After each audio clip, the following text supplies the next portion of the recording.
Hola, ¿qué tal? Soy de la Universidad Autónoma de Campeche de la Facultad de Ciencias Químico-Biológicas, cursando la licenciatura en Químico Farmacéutico Biólogo.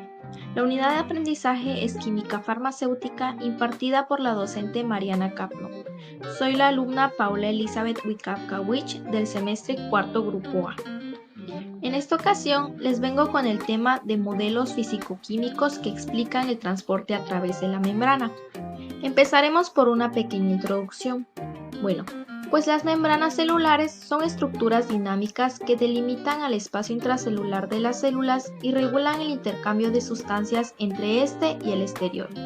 El transporte a través de las membranas es un proceso fundamental para la vida celular, ya que permite la entrada de nutrientes, la eliminación de desechos, la comunicación celular y el mantenimiento del equilibrio iónico y osmótico. Los modelos físico-químicos que explican el transporte a través de las membranas se basan en principios termodinámicos y cinéticos, de los cuales describen el movimiento de las moléculas a través de la membrana. Estos modelos consideran factores como el tamaño, la carga, la polaridad y la concentración de las moléculas, así como también las propiedades de la membrana, como su composición lipídica y proteica. Tipos de transporte a través de la membrana. Bueno, pues se los vengo representando en un mapa. Aquí podemos encontrar dos tipos. El primero es el transporte de moléculas pequeñas, el cual está compuesto por el transporte pasivo y activo. En el pasivo tenemos la difusión simple y la difusión facilitada. El segundo transporte es el de las macromoléculas.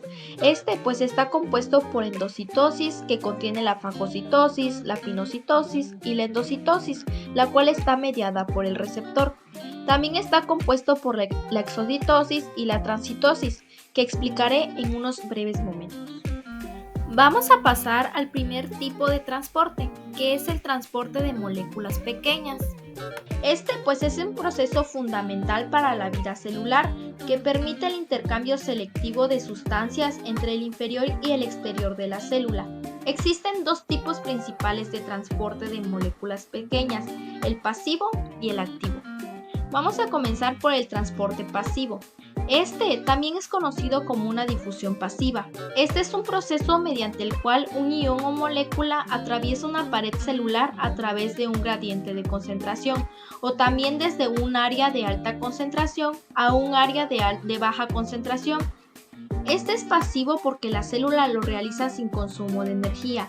Y pues aquí las moléculas pasan porque la membrana es permeable al agua y también a sustancias polares. El transporte será más rápido cuanto más pequeña sea la molécula. Este transporte puede suceder por varios mecanismos.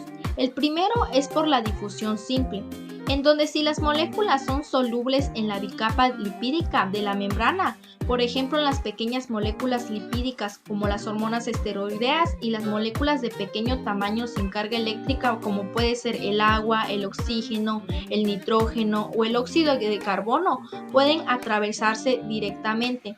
Bueno, pues un caso particular de la difusión simple sería la ósmosis, que consiste en que el agua pasa a través de la membrana según el gradiente de concentración. Este se desplazará desde el medio con menor concentración al de mayor concentración, hasta que las concentraciones de las disoluciones se equilibren. Aquí, como se trata de un transporte pasivo a través de la membrana, el agua se mueve sin que se suponga un coste de energía ATP, pues para la célula, y también lo hace a favor del gradiente. El segundo en el transporte pasivo es la difusión facilitada. Bueno, pues este es un tipo de transporte a través de la membrana celular, en el que las moléculas específicas se mueven a través de la membrana, pues con la ayuda de proteínas de transporte. Aquí existen dos tipos de difusión. Primero está la facilitada, que es por medio de proteínas de canal, en el cual si se trata de moléculas polares u otros iones, estas pueden pasar a través de proteínas de canal o canales membranosos, los cuales permiten su paso a una velocidad superior a su difusión y pues a través de la membrana. El segundo es por proteínas transportadoras o carriers, en donde también se produce a favor de gradiente, pero intervienen unas proteínas de membrana denominadas permeasas o proteínas transportadoras o carriers. Aquí se unen a la molécula en donde cambian su conformación y la transportan hasta el otro lado de la membrana, en donde recuperan su conformación original y pues aquí entran también los glúcidos, aminoácidos y los nucleósidos, los cuales tendrían este tipo de transporte. Luego tenemos al segundo transporte de moléculas pequeñas, que es el transporte activo, el cual es un proceso celular fundamental que permite a las células mover sustancias a través de sus membranas en contra de un gradiente de concentración, de presión osmótica o eléctrico que requiere proteínas transportadoras, también denominadas bombas. Es decir, desde un área de baja concentración hacia un área de alta concentración. Aquí solo lo pueden realizar algunos tipos de proteínas especializadas. La energía necesaria se obtiene de la hidrólisis de ATP, por lo que se dice que estas proteínas son ATPasa. En el transporte activo tenemos la bomba sodio-potasio, la cual es la bomba iónica más importante. Aquí las células animales tienen en su medio interno una concentración más alta de iones de potasio que en el exterior y una concentración de sodio más alta en el medio extracelular que en el interior. Las diferencias de concentración se deben a que la bomba por cada ATP hidrolizado expulsa 3 iones de sodio hacia el exterior e introduce 2 iones de potasio hacia el interior. Esto pues lo hace en contra del gradiente de concentración. La bomba es la responsable del mantenimiento del potencial de membrana, creando un desequilibrio eléctrico en ambos lados de la membrana. Las bombas también regulan el volumen celular e intervienen en otros sistemas de transporte, ya que en algunas células pueden transportar glucosa y aminoácidos desde el exterior al interior. El segundo tipo de transporte es el transporte de macromoléculas, el cual es un proceso esencial para la vida celular, que permite el intercambio de grandes moléculas y partículas entre el interior y el exterior de la célula. Debido a su tamaño, estas moléculas no pueden atravesar la membrana por difusión simple o difusión facilitada, por lo que requieren 3 tipos de mecanismos de transporte especializados, los cuales involucran la formación de vesículas. Estos mecanismos son los endocitosis, la exocitosis y la transitosis.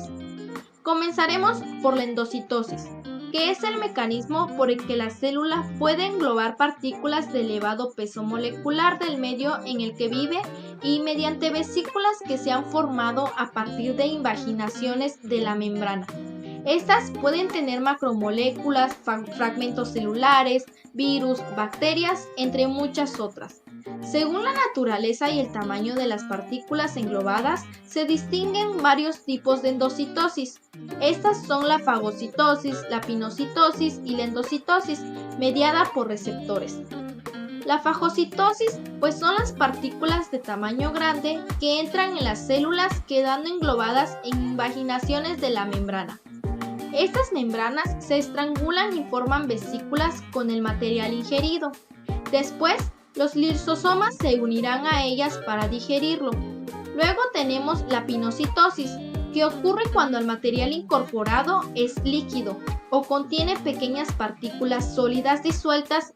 Y también por último, en la endocitosis tenemos la endocitosis mediada por receptor, el cual permite la entrada selectiva de macromoléculas específicas, llamadas ligandos, para los que en este caso pues existe el correspondiente receptor en la membrana.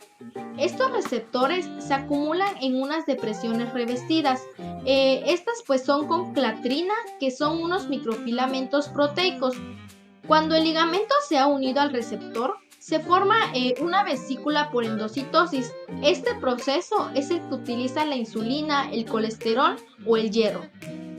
El segundo mecanismo en el transporte de macromoléculas es la exocitosis, que es el mecanismo por el cual las células pueden expulsar macromoléculas contenidas en vesículas.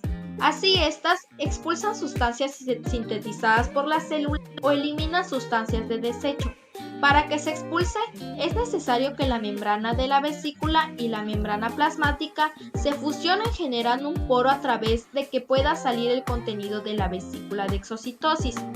Cuando la vesícula de exocitosis se fusiona con la membrana plasmática para expulsar su contenido, la superficie interna de la membrana de la vesícula de la exocitosis se convierte en la superficie externa de la membrana plasmática, mientras que la superficie externa de la membrana de la vesícula secretora formará parte de la superficie interna de la membrana plasmática.